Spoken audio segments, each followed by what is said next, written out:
Now, the last two are kind of related. The last two, I'll start with the first one, and that's called, again, pay attention to the term, induction or upregulation. By definition, what that means is you increase the number of enzyme molecules in the cell. How do you increase the number of enzyme molecules in the cell? By increasing the expression of the gene that encodes that enzyme. That's the only way, that's the only thing that induction and upregulation means. So, for example, let's say the liver under specific conditions has two molecules of an enzyme called glucokinase. Under another condition, the liver upregulates the gene for glucokinase and makes 5 copies instead of 2 copies of that enzyme. So each cell will have 5 instead of 2. That's what you call upregulation or induction.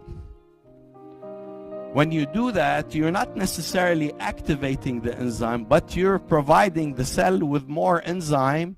That means there's increase in overall enzyme activity. Okay? So this is very important.